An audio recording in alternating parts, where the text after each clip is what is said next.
తెలంగాణలో లోక్సభ ఎన్నికల హీట్ రాజుకుంటోంది. ముఖ్యమంత్రి రేవంత్ రెడ్డిని బీఆర్ఎస్ ఎమ్మెల్యేలు సునీత లక్ష్మారెడ్డి, కొత్త ప్రభాకర్ రెడ్డి, గూడెం మహిపాల్ రెడ్డి, మాణిక్రావులు మర్యాదపూర్వకంగా కలిశారు. దీంతో ఈ కలయిక రాజకీయంగా తీవ్ర చర్చనీయాంశంగా మారింది. ఇందుకు సంబంధించిన మరింత సమాచారాన్ని మా కరెస్పాండెంట్ రాకేష్ అందిస్తారు. రాకేష్, ఈ భేటీని ఎట్లా చూడొచ్చు?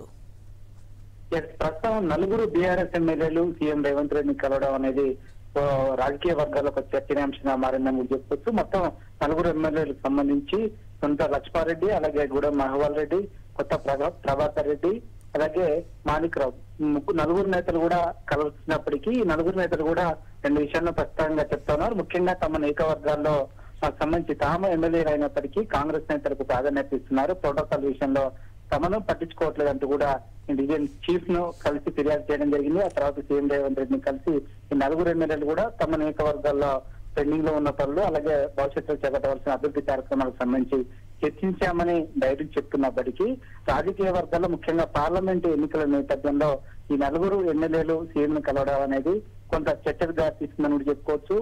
సంబంధించి ఏమన్నా పార్టీ మారే అవకాశం ఉందన్న దాంట్లోనే కూడా ప్రస్తుతం రాజకీయ వర్గాల్లో ఒక చర్చ అయితే జరుగుతుందని కూడా చెప్పుకోవచ్చు. ప్రస్తుతం సంబంధించి చూస్తే తెలంగాణలో కాంగ్రెస్ ప్రభుత్వం ఏర్పడిన తర్వాత మొదటిసారి నలుగురు బీఆర్ఎస్ సంబంధించిన ఎమ్మెల్యేలు, ప్రత్యక్ష ఎమ్మెల్యేలు కలవడం అనేది ఒక చర్చాంశం. ఎందుకంటే సంబంధించి ఉమ్మడి జిల్లా అభివృద్ధి అని చెప్తున్నప్పటికీ ఇలాంటి సమయంలో కలవడం ముఖ్యంగా మెదక్ ఉమ్మడి జిల్లాలో హరీష్ రావు, అలాగే సీఎం కేసీఆర్ ఉన్నప్పటికీ నలుగురు మాత్రమే కలవడం అనేది ఒక చర్చకైతే దారితీసే అవకాశం అయితే కనిపిస్తా ఉంది. పార్టీకి సంబంధించి ఎమ్మెల్యేలు వీడారు, అలాగే మేము కూడా పార్టీకి సంబంధించి ఇతర ఎమ్మెల్యేలు చేర్చుకోమని కాంగ్రెస్ పార్టీ చెప్తున్నప్పటికీ ఇట్లా రాజకీయ వర్గాల్లో సంబంధించి గతంలో సీఎం చాలా మంది ఎమ్మెల్యేలు కలిసినప్పటికీ వీళ్ళు మాత్రం కలవడం అనేది ఒక చర్చకైతే దారితీస్తుంది. ఒక 2 రోజుల్లో దీనిపైన ఎందుకు కలిశారు, అంతర్గతంగా ఏం చర్చ జరిగిందనే తెలిసే అవకాశం ఉంది. Right, thank you Rakesh.